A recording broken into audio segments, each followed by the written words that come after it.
This is Pet Life Radio. Let's talk pets. EveryCat is brought to you by Carnivora. Get healthy and stay healthy with nature's nutritional powerhouse.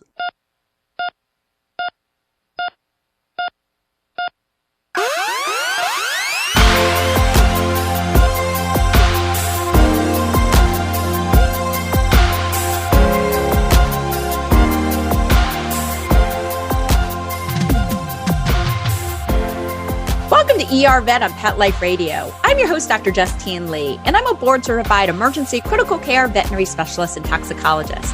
Thanks for joining us today. Today, we're going to be talking about all things feline with two special guests, and we'll be right back after these messages.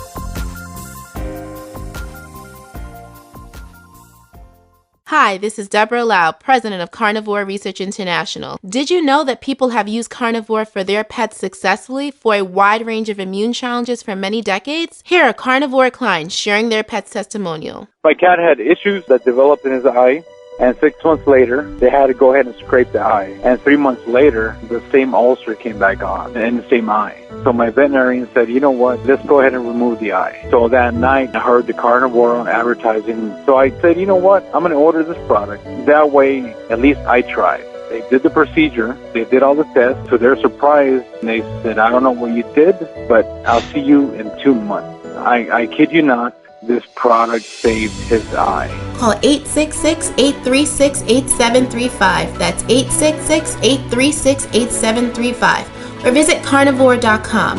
That's carnivora.com. Let's Talk Pets on PetLifeRadio.com.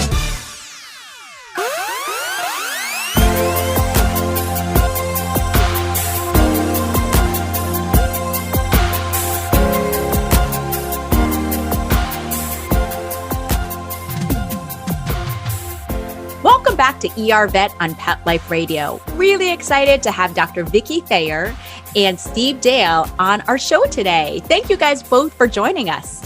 It's a pleasure. Thank you. It's always good to talk to you. Thank you. So first of all, Steve, do you mind just giving us a brief intro of who you are and what you do, and then we'll introduce Dr. Thayer next? Sure. Let me look it up. It says here, I'm a certified animal behavior consultant. I, among other things, write books about pets, contribute to books about pets. I host not one or two because that's boring. I host 3 radio shows about pets, including one heard on WGN where I am in Chicago, as well as 2 national shows. Some folks can see me on television on a variety of different programs.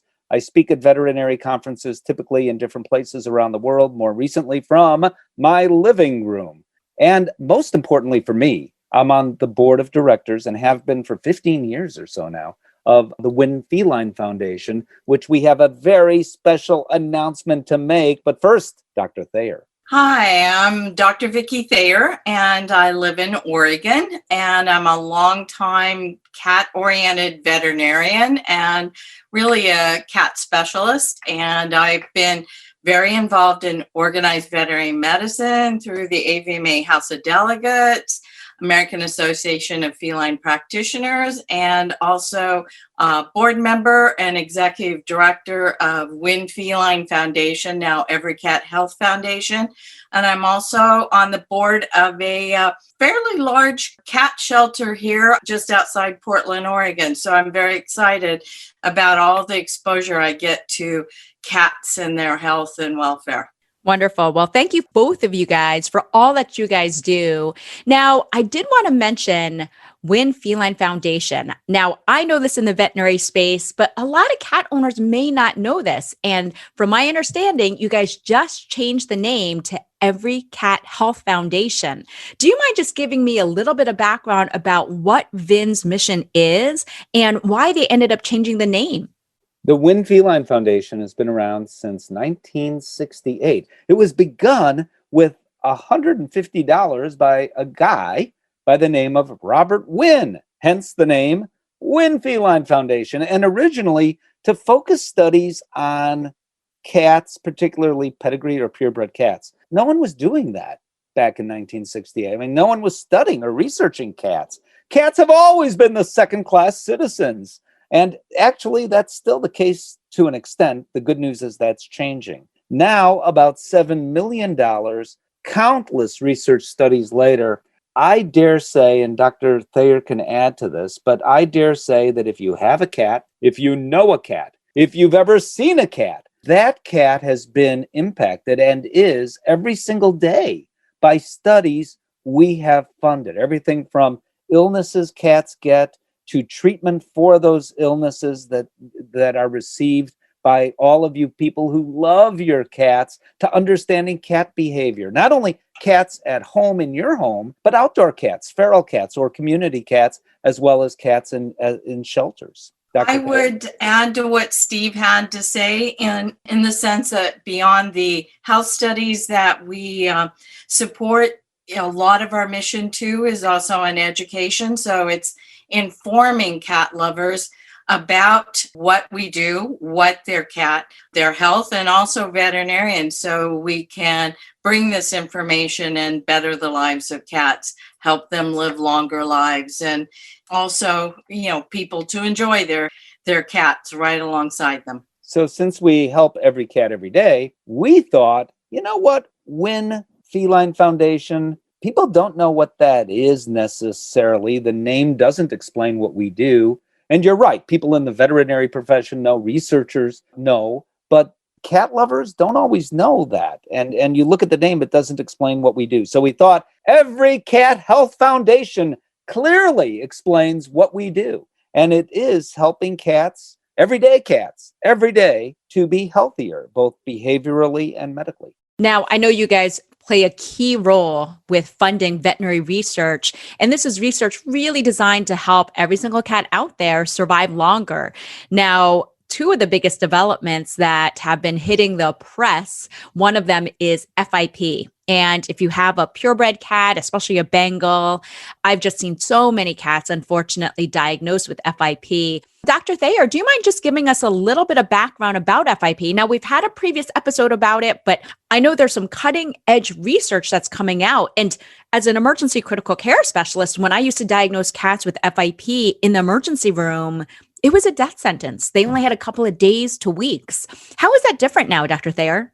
How it's different is that after so many years of studying and doing research on this, it's really a viral disease that affects cats. And in one form, or the feline infectious peritonitis form, cats can develop either effusion or fluid in body cavities, or it will cause damage to different organs, even the brain. And these cats, it just becomes a progressive immune disorder for them, and there's been no way to treat them.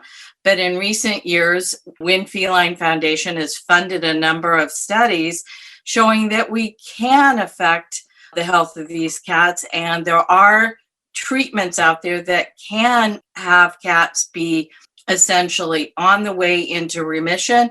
And now we're finding that many, many, many cats, even thousands, can be cured with treatment. So where we felt we had no hope and no treatment, now we have pathways forward with antivirals and potentially other drugs that are very exciting coming up in future years. Did coronavirus or COVID-19 have anything to do with information we need to know about FIP? I think, yes, definitely what I'm seeing is that the research that is coming out of the human side is filtering down, and we're taking a lot of that science and looking at ways to, again, treat, diagnose, and really understand the effects of the virus on cats. So I think it's going to really amplify and bring things forward much quicker than we ever would have thought. And it goes both ways. How so? Well, the drug that has been approved, or it hasn't been approved yet, is undergoing FDA approval, is just like a drug that, I'll say the name of this drug in a moment. This is a drug that has been approved, the first drug approved to treat COVID-19 caused by the severe acute respiratory syndrome 2 that causes COVID-19, the novel coronavirus. It's called remdesivir. And at a Winn Feline meeting early on in the pandemic. There we are. We're all meeting on a Zoom call. And the pandemic, people were just starting to talk about it. This was in early March, perhaps, late February. And we all said in unison, all of us, meaning the board members of Winn, remdesivir, because we knew that human medicine would look at this drug because, in fact, it works for, or seems to work, or a drug just like it seems to work for FIP, feline infectious peritonitis, which is caused by the feline coronavirus. So no, people aren't cats, but it turns out maybe we have a little cat in all of us because this drug really does seem to help people. So this is an example of One Health, but none of this would have happened without what was the Winn Feline Foundation and is now the EveryCat Health Foundation. Now, what can a cat owner do to potentially help EveryCat Health Foundation? Well, check out our website for one thing. I'm sorry, Dr. Thayer. Folks can check out our website. And from there, Dr. Thayer. I agree with Steve. Check out the new website, everycat.org, and just look over the whole website. There are many ways you can donate to specific disease funds like FIP, the BRIA Fund. There's also one I'm sure Steve will address called the Ricky Fund related to heart disease. But you can go and, check everything out. And the money there is used to support research and education. And we're here to answer questions and help you decide where you can best use the funding and support. I know I'm a huge supporter, and I see it every day, every year with the studies that we fund. I have a scoop for you, Dr. Lee. And I use the word scoop very carefully. So 2 of the largest pet food manufacturers on the planet have, and this is public now, just now, have come to what was the Winn Feline Foundation, now the EveryCat Health Foundation, and have said, you know what? We really need to deal with kidney disease in cats. And we think we might be missing something in our pet food. And Dr. Thayer can talk a little more about this. Purina and Mars have come together for the first time ever. They've come to us, Switzerland, because we know how to get word out there about funding. And we want independent researchers, not necessarily affiliated with any pet food company, to be able to help figure this out. Imagine, I don't know that we'll be able to do this, but imagine if we can delay the onset of all too common kidney disease in cats, or somehow even prevent it, or provide a magic pill that works just like that. That's great to know, because one of the top 3 causes of death that I end up seeing at the ER vet is chronic kidney failure. It's what we call acute on chronic kidney failure. Yeah. And my own 19-and-a-half-year-old cat lived with kidney disease for years. And again, that's one of the reasons why it's so important that you have an annual exam with your veterinarian.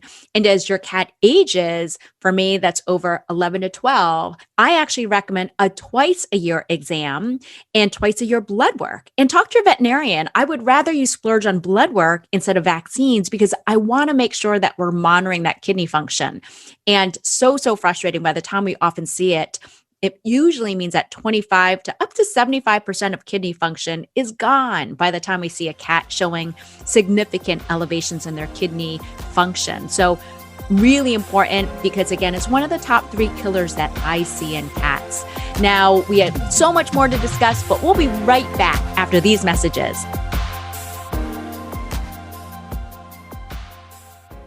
Hi, I'm Dr. Justine Lee, and not only am I a veterinarian, not only am I a cat and dog owner, but I'm also a voracious reader. Looking for a good book? Well, heartwarming, insightful, and often laugh out loud funny, W. Bruce Cameron's A Dog's Purpose audiobook is not only the emotional and hilarious story of a dog's many lives, but also a dog's eye commentary on human relationships and the unbreakable bond between man and man's best friend. And don't miss the next in the series, A Dog's Courage, coming this May from Macmillan Audio.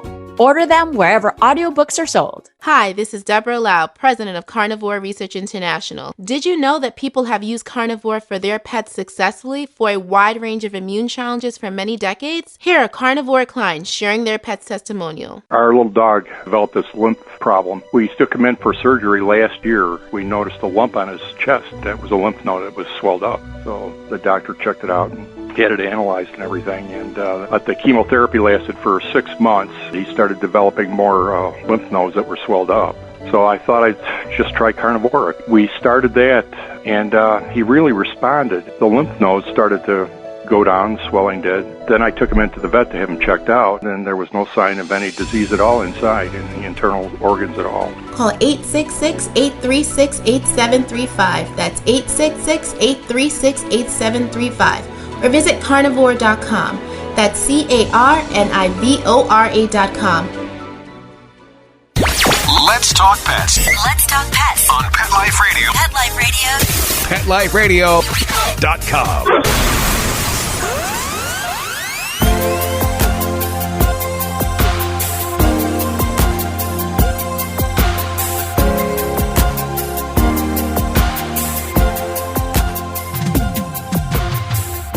Welcome back to ER Vet on Pet Life Radio. We've been talking with Steve Dale and Dr. Vicki Thayer about Winn Feline Foundation. And for those of you guys who tuned in earlier, you know that's been named EveryCat Health Foundation. So recent name change, but such an important organization because it's the only organization out there that funds feline health studies exclusively for cats. And I can tell you there are so many cats in the world who have benefited from their work. I know that they've funded almost $8 million in cutting edge feline health research. This has been vital for veterinary researchers and veterinary specialists to be able to make sure that we're doing appropriate research to make sure that our cats are living longer, healthier lives. Now, Dr. Thayer, I do see a lot of mistakes that cat owners are unfortunately making when it comes to their cat's health. And I was just wondering, what are the top 3 mistakes you see as a cat owner and as a feline practitioner that you can help share with our cat owners so we can improve the overall health in our cats? I would certainly say, and going back to what you had introduced just before the commercial break, is that cat owners need to trust a veterinarian and have their cats have an annual examination, or as they get older, every 6 months. Talk to your veterinarian. Also, go out and find reliable resources for information. I think that on feline health, I think also additionally, when it comes to their cat, it's a case of looking at plenty of fresh water for their cat, good quality food. Discussing that with their veterinarian is important. And again, probably just not maybe following recommendations on the annual examinations, the laboratory work. Those are all important. And make it, their house and their home for the kitty, a lot of interactions, environmental enrichment. Those are things that I think are incredibly important for cats. I will say a lot of people often will say, well, my cat's an indoor cat. He lives on the 20th floor in our high rise, and he gets really stressed out seeing the cat carrier and going on a subway or going in a taxi ride. And I totally get that. But I will also say that I had a high school colleague who reached out to me on Facebook and said that her 19-year-old cat was really sick. And it turns out she was fostering kittens, and her 19-year-old cat hadn't been vaccinated in over a decade and ended up getting a life-threatening infection called panleukopenia from these shelter foster kittens that she was taking care of. And again, it's so important. I always say practice as a veterinarian the way you would for your own pet. And so the advice I always give is, I want you to do what's best for your pet. And it's the same exact advice that I take for my own cat. My own cats get weighed once a month. They have multiple choices for water. They stay inside. And to be quite honest, I take them in every 6 months as soon as they're over 10, 11, 12 to make sure they're getting blood work twice a year. So again, really important. Work with your veterinarian because there are a ton of really safe drugs or medications or sedatives that we can use to take the edge off and make your cat really happy. And it'll really benefit if they get stressed out in the car ride. Now, Dr. Thayer, what about a second mistake you might see in our cats? I would certainly say, in looking at your cat and spending time with them, watch how much water intake they have, how much food intake. Watch for a change in behavior, because if they're hiding out more, if they're not around and being social like they should, what they have been, then I would definitely say explore that further, because oftentimes your cat is really trying to talk to you and tell you something has changed. They're not feeling well. Look at the litter box. Is there more urine? Is the bowel movement look abnormal, or is there less urine? So, and if they're acting painful, or something of that nature where they don't want to jump up or down, looking for changes in their behavior, how much they eat or drink, those are all very important. Steve, as a cat owner, what do you have for the third mistake? Well, not only as a cat owner, but as a behavior consultant, I mean, the great news is that the cat's thinking outside the litter box, right? And people go online and they Google and cat's missing the litter box. I had 20 litter boxes and everything will be okay. Well, not if the cat has diabetes. You still have a cat that has diabetes. So if at any point in time, your cat has a change in behavior, absolutely, positively, don't assume the problem is solely behavior unless you see a veterinarian first. And by the way, you mentioned panleukemia earlier. Well, Pan-Luke was early on investigated, funded by the Winn Feline Foundation. Feline leukemia. It was apparently called, this was before my time, but I'm told that it was called the feline lymph node disease. People had no idea what was going on with these cats that were dying. It was the Winn Feline Foundation that funded those studies where we understood then, this is a retrovirus, and we can vaccinate. Now there is a vaccine for that, of course. So all of these things, pretty much anything, I dare you to mention anything having to do with cats that wasn't once funded by what was the Winn Feline Foundation, now the EveryCat Health Foundation. I'm going to encourage everyone to go to the EveryCat Health Foundation. All you cat owners, please make sure to save this in your browser, everycat.org. And the reason why I'm plugging this as a nonprofit is because the research that they do for feline medicine truly does help our cats live so much longer. A couple of decades ago, our cats weren't living to 18 to 20 years of age, and now they are because of all this research, because of the improvements in quality of care. Now, I am so excited as a veterinarian and a cat owner to hear about the key research that's coming out with FIP. I'm so excited to hear about some research that's going on with chronic kidney disease, again, because my own cat died of that. I also wanted to briefly mention my most hated emergency that I see every single day at the ER vet is congestive heart failure. Cats come in with fluid, not in their lung, but in the space surrounding their lung. That's what we call pleural effusion. Steve and Vicki, do you mind just giving me a little bit of background about, first of all, why do we see so much heart disease? And second, is there any research in that area or any updates that cat owners need to know? Well, Dr. Thayer can answer the part about heart disease, the technical veterinary part, but then I will tell you, and you will be jumping up and down. You will be so excited about what we have been doing and continue to do. But first, I will let Dr. Thayer explain medically what it is you're talking about. As far as congestive heart failure, what we tend to see is usually nowadays what's called hypertrophic cardiomyopathy. And it can come in different forms, but the major form is where the heart muscle is very thickened and the heart just isn't very elastic, and it won't pump the blood forward into the rest of the body as efficiently, and therefore we get fluid backup in the chest cavity or sometimes in the lungs. So that's the most common form, and we do see that in any type of cat, but we in particular can run into it in specific cat breeds like Maine Coon and Ragdoll cats. And in those cats, there are genetic tests that can be done to determine which cat may be a carrier of this and be an issue that a cat lover can watch for. So those are some of the more common types and ways that we see it. But certainly if your cat's very, can be lethargic, doesn't want to move, just is really maybe breathing heavier, and you're just seeing, a cat that's very uncomfortable, that's the time to see your veterinarian and see your emergency veterinarian like Dr. Lee. So I had Dr. Lee, a piano playing cat. His name was Ricky. Robin, my wife, did animal-assisted therapy with our dog and would go to the very famous in Chicago Rehabilitation Center of Chicago. And our dog, a little miniature Australian Shepherd, would entertain children with all these tricks that I taught her to do. These are children in rehab. They would laugh at Lucy. Lucy was a comedian, which would figure with the name Lucy.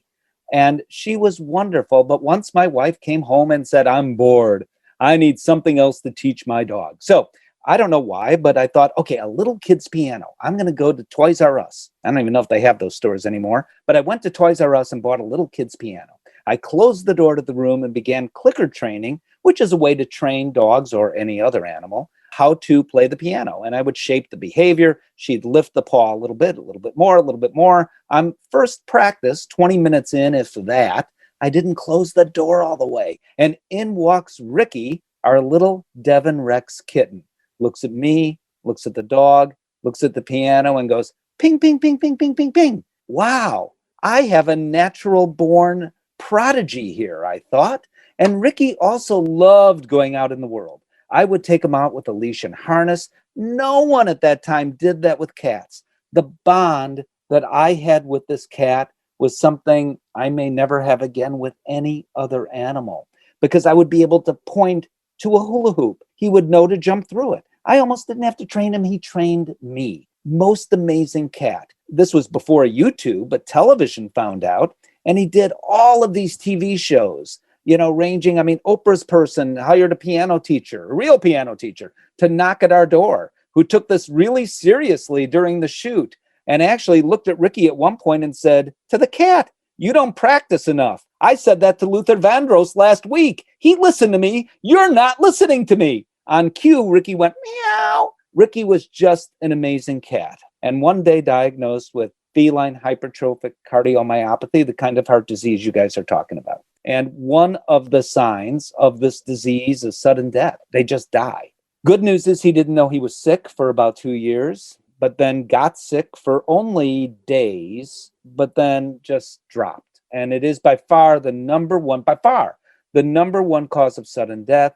We believe it's probably the number one cause, this heart disease, the number one cause of death in any cat from about kitten age to where we're talking about kidney disease, and we could add cancers, to older cats who get kidney disease and cancers. But right in the middle there, for middle age or younger cats. So I began what's called the Ricky Fund. And we've raised a few $100,000 plus the simple genetic test, which is a cheek swab test that Dr. Thayer mentioned for 2 breeds. We developed those tests. And now we understand prevalence of hypertrophic cardiomyopathy much more. There was no understanding of all of that. But I'm not finished. We need to do better for this. And that is one of the reasons, there are many, why I continue to be on the board of now the EveryCat Health Foundation. We are determined to find a better solution for all of these cats. It is so frustrating. And again, it's likely inherited as it is in humans. It is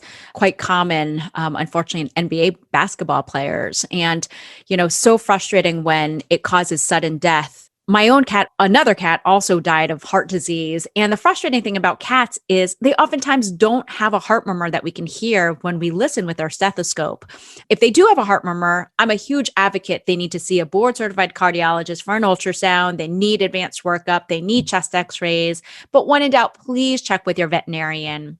Well, Steve and Vicki, thank you guys so much. Fantastic information.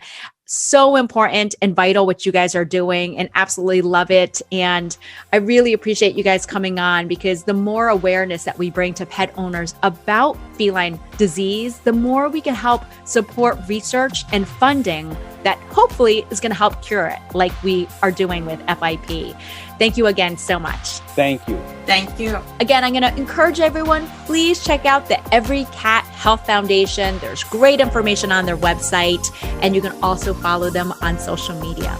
Well, that brings me to the end of today's show. Find me at drjustinelee.com, on Facebook or Instagram at Dr. Justine Lee, or email me your pet questions at drjustine@petliferadio.com. With that, we're out of time, and we want to thank Steve and Dr. Thayer, along with Mark Winter, our producer, for making this show possible. See you at the next episode. Let's Talk Pets, every week on demand, only on PetLifeRadio.com.